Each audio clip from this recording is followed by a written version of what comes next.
Hello students, board आप सभी को क्लियर है? चलिए, आज हम लोग शिक्षण प्रक्रिया के संबंध में एक नया टॉपिक स्टार्ट करने जा रहे हैं, शिक्षण सूत्र यानी मैक्सिम्स ऑफ टीचिंग।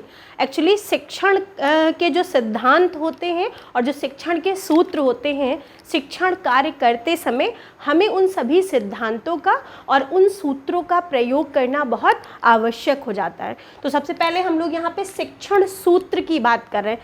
शिक्षण टीचिंग हम पहले भी एक्सप्लेन कर चुके हैं कि शिक्षण क्या है, एक इंटरैक्शन है between the teachers and the students. यानी जो शिक्षण है वो एक अंतःक्रियात्मक प्रक्रिया है जिसमें अध्यापक और छात्र दोनों मिलकर के अपने ज्ञान और अनुभवों को एक दूसरे के साथ साझा करते हैं, या साधारण शब्दों में आप कह सकते हैं कि सीखने और सिखाने की जो प्रक्रिया होती है हमारी, वो क्या कहलाती है? शिक्षण कहलाती है। तो शिक्षण अपने आप में एक कला भी है और एक विज्ञान भी है, क्योंकि शिक्षण कार्य करना अपने आप में एक बहुत बेहतर कला होती है। और जब भी एक शिक्षक होने के नाते हम शिक्षण कार्य करते हैं तो हमें कुछ शिक्षण सूत्रों का पालन करना होता है, ताकि जिन उद्देश्यों को आधार मान करके शिक्षण कार्य किया जा रहा है हम उन सभी उद्देश्यों को प्राप्त कर सकें। तो यहाँ पे हम क्या देख रहे हैं, ये हमारे शिक्षण सूत्र हैं। तो पहला जो शिक्षण सूत्र हमारा है वो क्या है? सरल से जटिल की ओर, यानी फ्रॉम सिंपल टू कॉम्प्लेक्स। सरल से जटिल की ओर क्या होता है कि हम ये मान लेते हैं कि हमारी जो क्लास होती है वो व्यक्तिगत रूप से भिन्न है, यानी यहाँ पे इंडिविजुअलिटी हमें देखने को मिलती। कुछ बच्चे बहुत प्रतिभाशाली होते, कुछ एवरेज होते और कुछ बच्चे बहुत लो माइंडेड होते हैं। तो चूंकि हमें सभी को शिक्षण से जोड़ना है, तो शिक्षण कार्य करते समय हम हमेशा सरल से जटिल की ओर फॉलो करते हैं।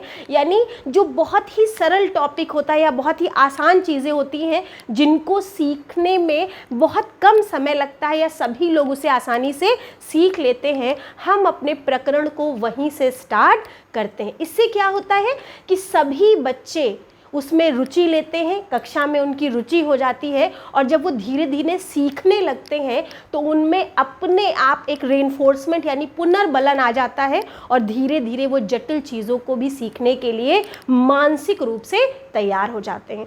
तो शिक्षण कार्य करते समय आपने देखा होगा जो पाठ्यपुस्तक बनती हैं उनमें भी हमेशा सिंपल से स्टार्ट करके कॉम्प्लेक्स तक ले जाया जाता है, यानी पहले सरल विषयों या सरल चैप्टर्स को रखा जाता है और धीरे धीरे उनका डिफ़िकल्टी लेवल आगे बढ़ाया जाता है। ठीक है, इसके बाद दूसरा क्या है? ज्ञात से अज्ञात की ओर। ये भी बहुत इंपॉर्टेंट शिक्षण सूत्र है, फ्रॉम नोन टू अननोन। ऐसा माना जाता है कि किसी भी अधिगम की प्रक्रिया कभी भी शून्य से प्रारंभ नहीं होती है। जब भी बच्चा विद्यालय आता है उसके पास अपना कुछ न कुछ पूर्व ज्ञान या अनुभव होता है। तो बच्चा अपने उस पूर्व ज्ञान और अनुभव के साथ आता है जो कि बिल्कुल भी व्यवस्थित या ऑर्गेनाइज्ड नहीं होता। यानी उसे ज्ञान तो होता है लेकिन उसमें ना तो तर्क होता है, ना कोई व्यवस्था होती है, बस उसे अनुभव और ज्ञान होता है। तो हमें क्या करना है?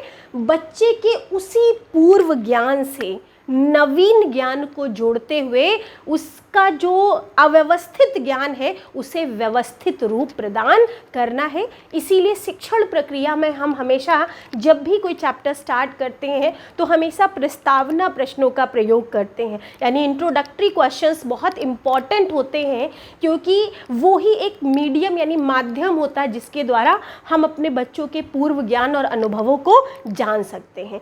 उन्हीं के पूर्व ज्ञान और अनुभवों से नवीन ज्ञान यानी अज्ञात ज्ञान को जोड़ते हुए हम अपने शिक्षण प्रक्रिया को आगे बढ़ाते हैं। तीसरा हमारा लिखा हुआ है स्थूल से सूक्ष्म की ओर, यानी फ्रॉम कंक्रीट टू अब्स्ट्रैक्ट। इसे आप मूर्त से अमूर्त की ओर भी बोल सकते हैं। स्थूल का मतलब होता है जो चीज़ें हम देख सकते हैं प्रत्यक्ष, जैसे ये मार्कर है, ये आप देख सकते हो, तो ये क्या है? स्थूल है। तो ऐसा माना जाता है कि जब बच्चा छोटा होता है तो उसका जो थिंकिंग लेवल होता है वो कैसा होता है? कॉन्क्रीट होता है, यानी स्थूल होता है। जिस चीज़ को वो प्रत्यक्ष रूप में देख सकता है, छू सकता है, ठीक है, उन चीज़ों के बारे में वो आसानी से सीख लेता है। ठीक है, तो इसीलिए शिक्षण प्रक्रिया में हमें कहाँ से शुरू करना चाहिए कि स्थूल से सूक्ष्म की ओर, यानी प्रत्यक्ष वस्तुओं को दिखाते हुए। जैसे हम बच्चों को गणित सिखाते हैं तो ठोस आकृतियाँ कैसी होती, खोखली आकृतियाँ कैसी होती, जब हम उनको मॉडल के रूप में दिखा देते, चित्र के बच्चा उन्हें छूता है, पलट कर देखता है, तो वो कंसेप्ट उसके माइंड में बन जाता है और उस स्थूल ज्ञान से हम कहाँ ले जाते हैं, सूक्ष्म की ओर, यानी धीरे धीरे बच्चा उसके संबंध में परिकल्पनाएं भी बनाने लगता है। ठीक है, नेक्स्ट हमारा क्या है, अनिश्चित से निश्चित की ओर। ठीक है, यानी स्टार्टिंग अवस्था में क्या होता है कि बच्चे का ज्ञान क्या होता है, अनिश्चित होता है। अनिश्चित, इस समय ज्ञान का भंडार पड़ा हुआ है, कहीं कुछ दिया हुआ है, कहीं कुछ दिया हुआ है, कहीं कुछ दिया हुआ है। बच्चे ने जहाँ जो अनुभव किया, जहाँ जो जैसा महसूस किया, उसके माइंड में स्टोर हो गया। यानी बच्चे का जो वो अनिश्चित ज्ञान होता है, हमें उसे स्टार्ट करके कहाँ तक ले जाना है, निश्चित, यानी एग्जैक्टली वास्तव में उसका प्रयोग हम कैसे कर सकते हैं। तो उस अनिश्चित ज्ञान से हम उसे निश्चित ज्ञान की ओर आगे ले जाते हैं। नेक्स्ट क्या है, प्रत्यक्ष से अप्रत्यक्ष की ओर। तो प्रत्यक्ष यानी डायरेक्ट चीज़ें दिखा करके फिर हम उसके बारे में उनसे पूछ सकते हैं, वो कैसे कार्य करती है, उसके बारे में हम नया क्या कर सकते हैं, इन चीज़ों की जानकारी भी हम प्राप्त करते हैं। तो अगला जो शिक्षण सूत्र है हमारा वो क्या है, प्रत्यक्ष से अप्रत्यक्ष की ओर, यानी फ्रॉम डायरेक्ट टू इनडायरेक्ट। ठीक है, नेक्स्ट हमारा क्या है, विशिष्ट से सामान्य की ओर, यानी फ्रॉम स्पेसिफिक टू जनरल। ठीक है, तो ऐसा माना जाता है कि विशिष्ट यहाँ पे क्या होता है कि ज्ञान की कोई सीमा नहीं है, ज्ञान की कोई सीमा नहीं है और हम विशिष्ट प्रकार के उदाहरणों का प्रयोग करते हैं, एग्जाम्पल्स का यूज़ करते हैं और धीरे धीरे उन विशिष्ट उदाहरणों के माध्यम से हम बच्चे को सामान्य नियम या निष्कर्ष की ओर पहुंचाने का प्रयास करते हैं। इसका एक बेनिफिट क्या होता है कि जब हम विशिष्ट प्रकार के उदाहरणों का प्रयोग करते हैं तो बच्चा उसमें सक्रिय रूप से प्रतिभाग करता है, स्वयं खोजता है, स्वयं अनुभव करता है, तो धीरे धीरे वो अपने आप उसी के सामान्य नियम और सिद्धांत की ओर पहुंच जाता है और वो ज्ञान लंबे समय तक स्थायी बना रहता है। नेक्स्ट हमारा क्या है, पूर्ण से अंश की ओर, यानी होल टू पार्ट।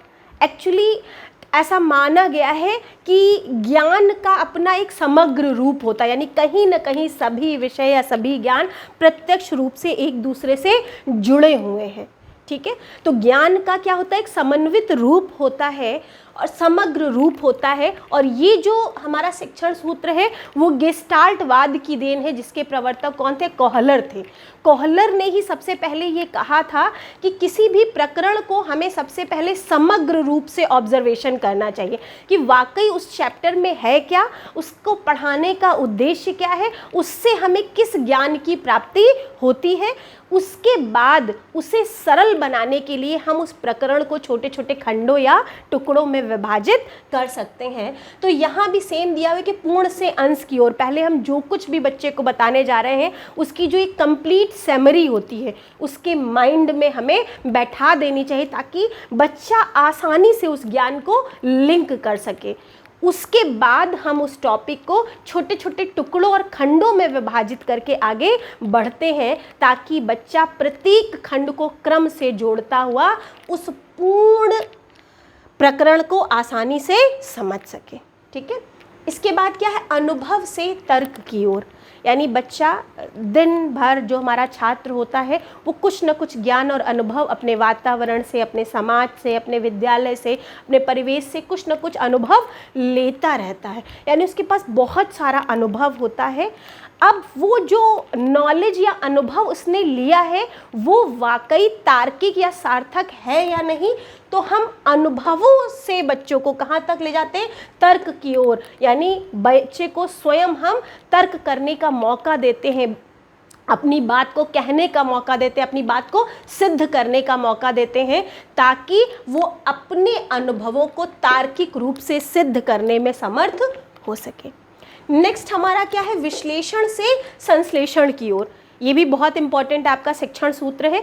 विश्लेषण का मतलब होता है फैलाना और संश्लेषण का मतलब होता है संक्षिप्त करना।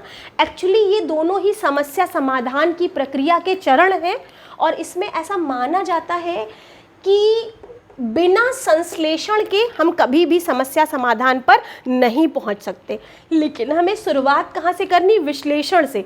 विश्लेषण होता क्या है कि किसी समस्या को हल करने के लिए हमारे मस्तिष्क में जितने भी विकल्प या जितने भी उत्तर बनते हैं, उन सभी विकल्पों पर या उन सभी उत्तरों पर विचार करना क्या कहलाता है? विश्लेषण कहलाता है। और तर्क के आधार पर उन सभी उत्तरों में या परिकल्पनाओं में हम एक या दो परिकल्पना का चयन करते हैं उनकी सार्थकता के आधार पर कि कौन सा हमारा जो विकल्प होगा वो हमारी समस्या को हल करने में ज़्यादा प्रभावी या इफेक्टिव होगा। तो उसे हम क्या कहते हैं? संश्लेषण कहते हैं। यानी विचारों को उनकी प्राथमिकता के आधार पर संश्लेषित करना हमारा संश्लेषण कहलाता है। और उस संश्लेषण की परिकल्पना के द्वारा ही हम समस्या समाधान या निष्कर्ष पर पहुंचते हैं। लास्ट हमारा जो शिक्षण सूत्र है वो है मनोवैज्ञानिक से तार्किकता की ओर। देखिए, मनोवैज्ञानिक क्या होता है? साइकोलॉजिकल है। साइकोलॉजी हमारी ये कहती है कि हमारी शिक्षण प्रक्रिया का जो केंद्र बिंदु है वो हमारा क्या है? छात्र है। और प्रत्येक छात्र व्यक्तिगत रूप से भिन्न है। यानी कोई भी दो बच्चा वृद्धि और विकास के आधार पर कभी भी दूसरे बालक के समान नहीं होता है। यानी बुद्धि, रुचि, योग्यता और क्षमता के आधार पर हर बच्चा दूसरे बच्चे से भिन्न होता है।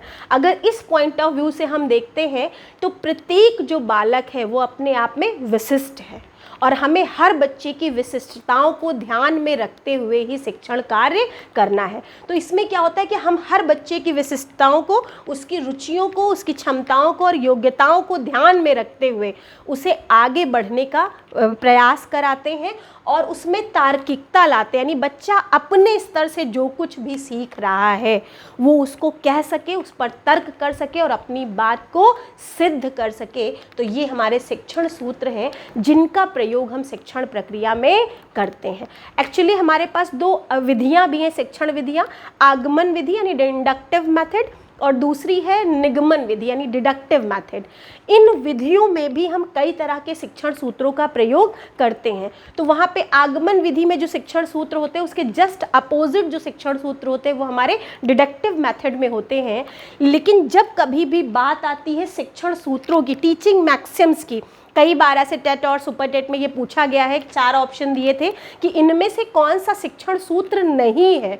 तो शिक्षण सूत्र का मतलब होता है कि वो तरीका या वो मैक्सिम जिसका प्रयोग करके हम अपने शिक्षण प्रक्रिया को आगे बढ़ाते हैं, उन्हें ही हम शिक्षण सूत्र कहते हैं। तो शिक्षण सूत्रों में पहला क्या है? सरल से जटिल की ओर होता है। जटिल से सरल की ओर कुछ भी नहीं होता है। Simple to complex. हमेशा ज्ञात से अज्ञात होता है। यानी हम हमेशा बच्चे के प्रीवियस नॉलेज से कोरिलेट करते हुए ही अज्ञात ज्ञान की ओर आगे बढ़ते हैं। नेक्स्ट हमारा स्थूल से सूक्ष्म भी आप कह सकते हैं और मूर्त से अमूर्त भी आप कह सकते हैं। यानी हम हमेशा जो स्टार्ट करते हैं वो मूर्त से या स्थूल से स्टार्ट करके ही बच्चे में अमूर्त या सूक्ष्म चिंतन का विकास किया जा सकता है। नेक्स्ट क्या है? अनिश्चित से निश्चित की ओर। जितनी सारी शंकाएं हैं, दुविधाएं हैं, डाउट्स हैं बच्चे में, वो सभी क्या है? अनिश्चित है। कुछ देखा उसने, कुछ अनुभव किया लेकिन समझ नहीं आ रहा है ये है क्या, ये क्यों है। तो उस इंडेफिनिट नॉलेज से हम बच्चे को कहाँ तक ले जाते हैं? डेफिनिट की ओर ले जाते हैं। प्रत्यक्ष से अप्रत्यक्ष की ओर हो गया आपका, विशिष्ट से सामान्य की ओर हो गया। यानी जो भी स्पेसिफिक चीज़ें, स्पेसिफिक उदाहरण हैं, उनमें हम बच्चे को स्वयं सीखने का मौका देते हैं। इसके बाद हम उसे स्वयं किसी नियम या निष्कर्ष पर पहुंचने का अवसर देते हैं। नेक्स्ट हमारा पूर्ण से अंश, यानी पहले आपका जो है ना होल टू पार्ट होता है। इसीलिए जब भी हम लेसन प्लान बनाते हैं तो सबसे पहले हम लोग लर्निंग आउटकम मेंशन कर देते हैं कि इस चैप्टर से हमें क्या सीखने वाले या कि मिलने वाला है। उसके बाद ही हम उस चैप्टर्स को पार्ट्स में डिवाइड करके पढ़ाते हैं।